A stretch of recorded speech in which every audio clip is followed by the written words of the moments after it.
Dale, we're standing on the deck of the USS Hornet, where you served as a pilot during the Korean War. Tell us about some of your experiences here on this deck as a pilot and what it was like. Well, the experiences on this particular ship was interesting because the configuration of the flight deck differs a little bit how it was back in the early 1940s. But when we would come aboard the ship, we would come off way back by the fantail and we would come in to land. People always ask me, were you afraid of landing on the carrier? And let's face it, we were 22, 23-year-old big-headed egotists, and so no, we felt that we can do it. Of course, the ship might be pitching or rolling, but it was a good experience and it was a challenge for your airmanship. I'll tell you what, I would rather come aboard the Hornet when it was rolling and pitching than drive down 880 during commute time.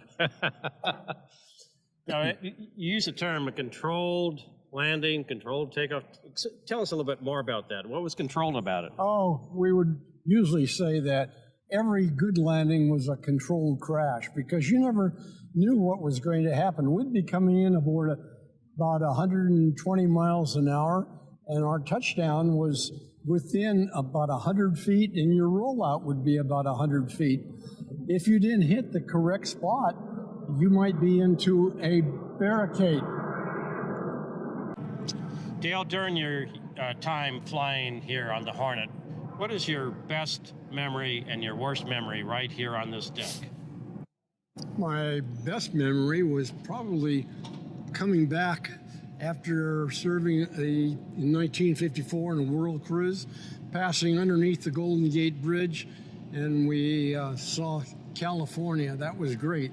The worst experience I had is that at one time when I was catapulted off, the voltage regulator got fouled up.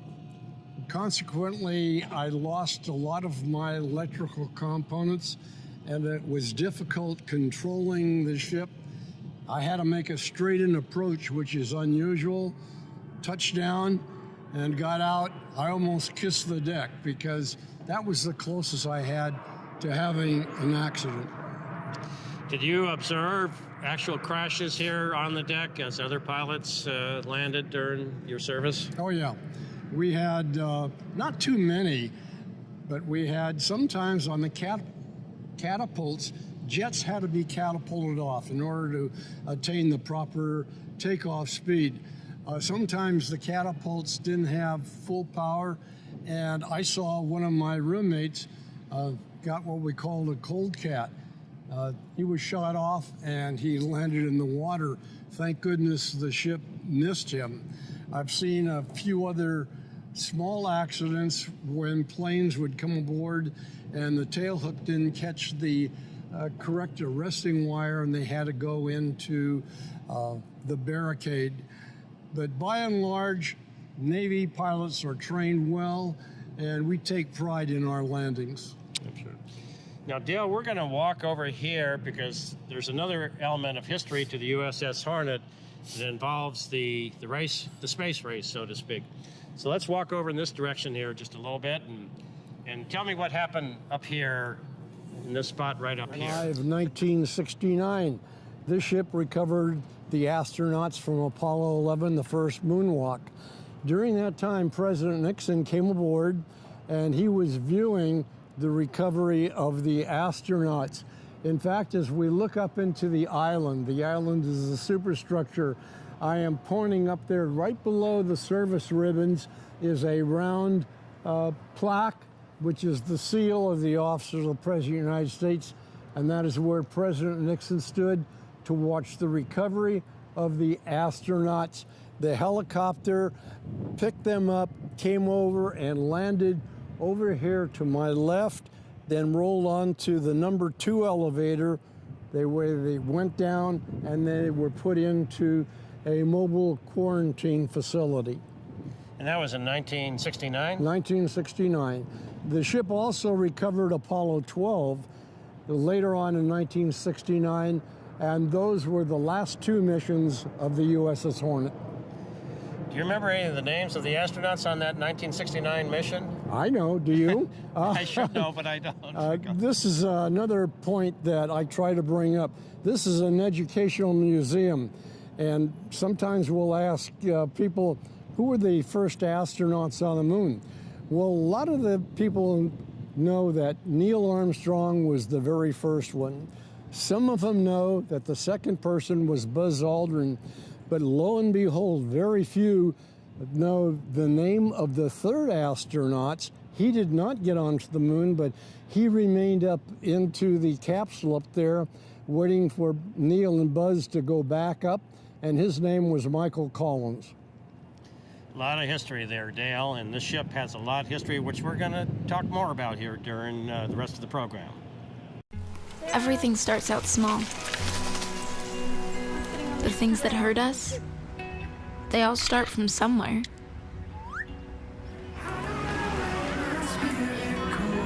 The words we say, the things we do, they can grow into something else. What was small and innocent can become big and sometimes scary. All it takes is one comment, one picture, one video for something to catch fire.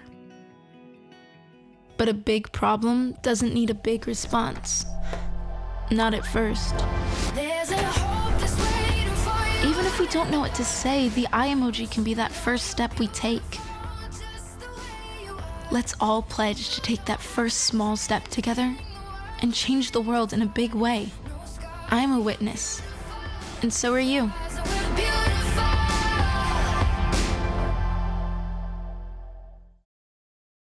So Dale, tell us about this mural here. What does this describe here? This describes all of the planes that ever flew off of the two aircraft carriers called the Hornet. The very first aircraft carrier Hornet, CV-8, the one that Jimmy Doolittle's Raiders flew off of back in 1942. The first column, the left-hand column there, those were the type of planes that flew off of the CV-8. That ship was sunk in October of 42. The type of plane that bombed Tokyo, the B-25 Billy Mitchell bomber, is that olive drab thing right there.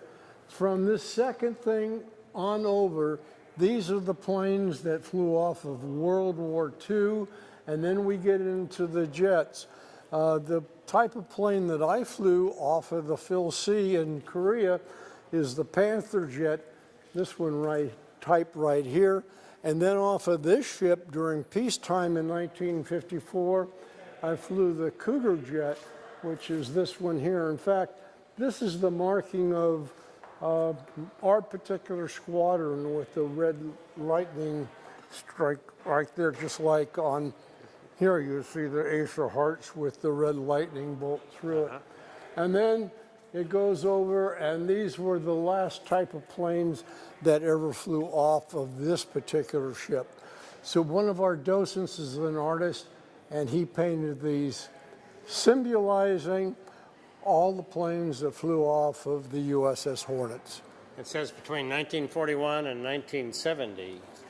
It was decommissioned in 1970. Yeah, I see. But Dale, once again, there's a lot of history here and the value for the public to come here and learn about the Hornet, the history of the Hornet, the planes that flew off her. And let's go over to the next item here.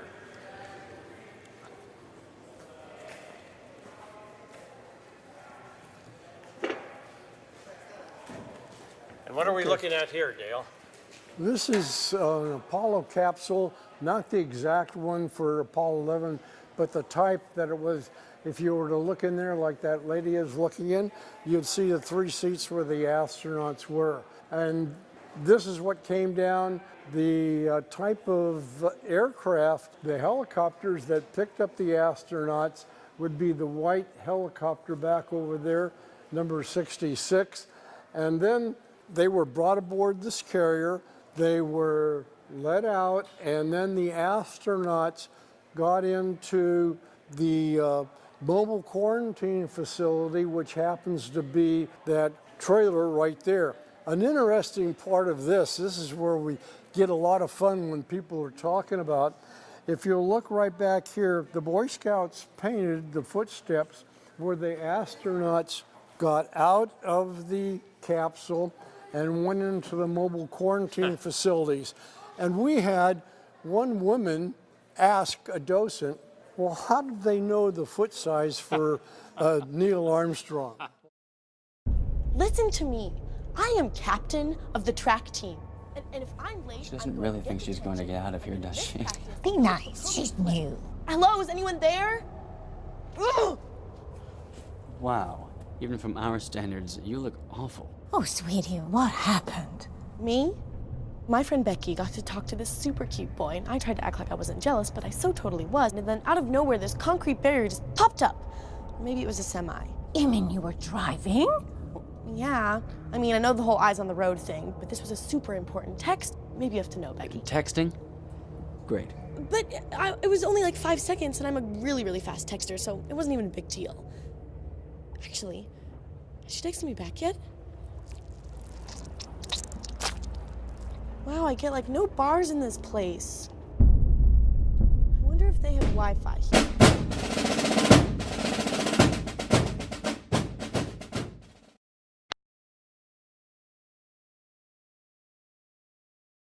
Dale, so you sat here in one of the ready rooms on the USS Hornet, and tell me what it was like again to sit in a chair like this as you were being briefed to go on a mission. What thoughts would be on your mind at something like that? Well, you were really concerned with the particular mission. A lot of people, visitors, come in and say, how come you have such great chairs right here? My reply would be this: we had to be in here an hour and a half to 2 hours beforehand. And then we would be strapped into a plane for an hour and a half to 2 hours. Very uncomfortable. And so this was to make us relax a little bit. On these things, you could lower them back or bring them up. And then you'll notice that on the handles right here, parts are missing, but this was an attachment to a wood board that came over that was like a desk, and especially used during World War II, where they really had to chart out their navigational things. The pilots could write on the board, so we had this desk that would fit into the slot right here. So everything then was manual. Right now, you are so correct, because in my day and before that, we had to use navigation the old-fashioned way, using like the chart up there. Whereas today, all they have to do with the electronics, they can put in the latitude and longitude, and the plane takes them right there. On their smart bombs, they can go ahead and put in where they want that particular bomb to drop. Do they want it to go in the front door or the back door? Heck, when we were doing it, we didn't have that stuff. And we would have to use our gun sight to help us onto our angle of attack going down. And I really figured that if we dropped a bomb within 100 yards of our target, we were doing darn well, you know? What type of personality and background made for a good pilot? Had to be cocky. Sometimes, in a joking way, we say you had to be stupid. One thing that I like to bring out, that I hope I'm not expanding too much on this, but we had aboard this ship, before we got aboard, our stationed here at Alameda, we had an U.S. Air Force captain come in, an exchange pilot. He had been flying the F-86 Sabre jet. He was an outstanding pilot. His name was Ken Tallman. When we went down to San Diego, prior to getting aboard the Hornet, we had carrier qualifications. Now, he had never landed on a carrier, but he had had practice on the field carrier landing practice. Ken did his landings okay, but when he came back, he says, "See you guys, this is not for me." So you have to be sort of cocky and stupid to be a Navy pilot. What was interesting about it, Captain Ken Tallman stayed in the service, and you know that he wound up as one of the superintendents of the U.S. Air Force Academy. He was a great man. Now, when you say cocky, and I fully understand that, I could never fly a plane. I wouldn't have that wherewithal. Tell us about the fear factor. What was it like? I mean, you're taking off on a carrier, landing on a carrier during the Korean War. You're going off on a risky mission. What about the fear factor? What would you be thinking about? See, and during Korea, we didn't have to worry about the missiles.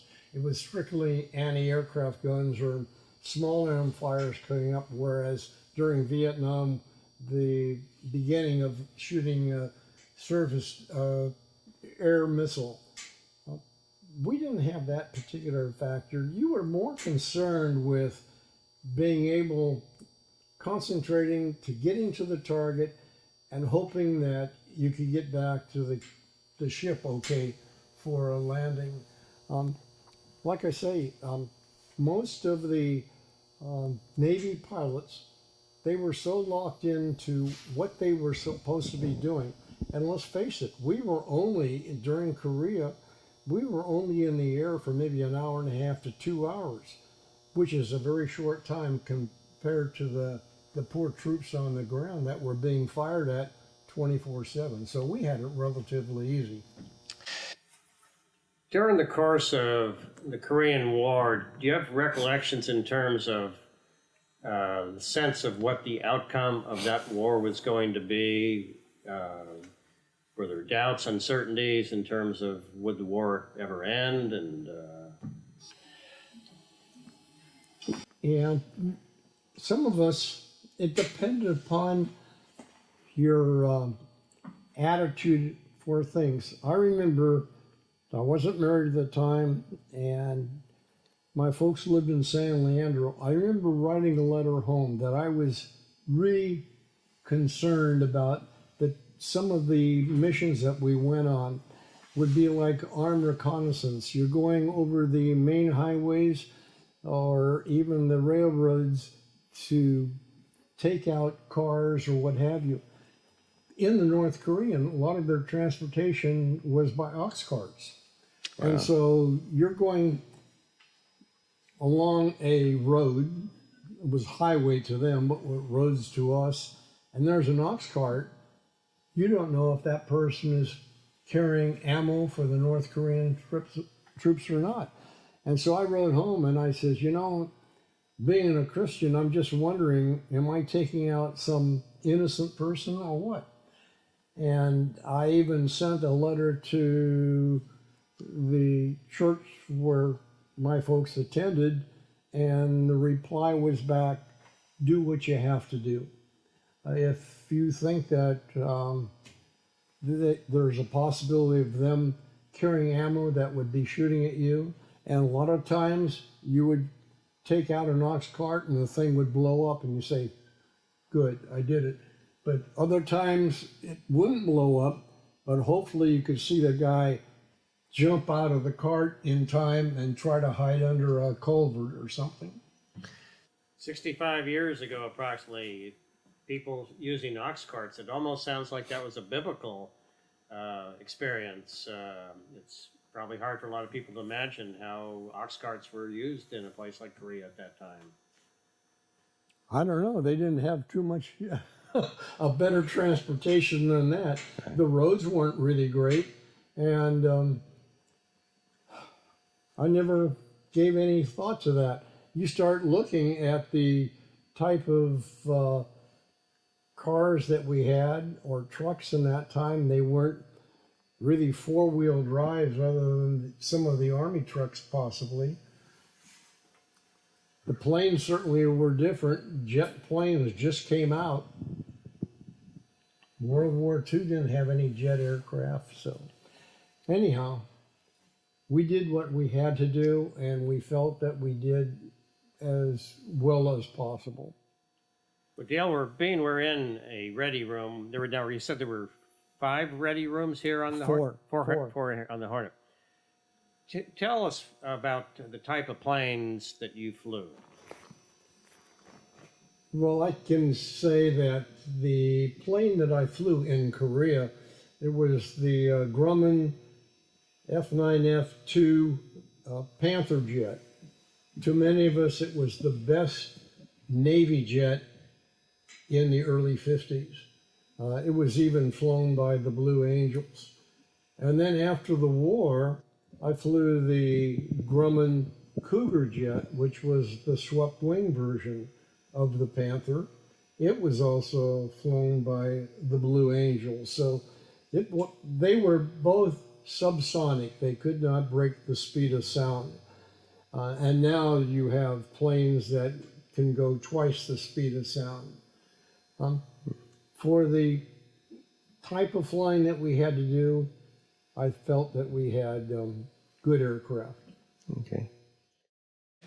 So you were in Life magazine. What's the date on that? October 4th, 1954. That's- And it's tied in with the so-called Hainan Incident. Hainan is a big island off of the eastern coast of China. And at that time, a British airliner was shot down by two communist planes. It was a small airliner, and we were over in the area at that time, and so we did a search and rescue for any survivors. There were survivors. We didn't find them, but other planes did.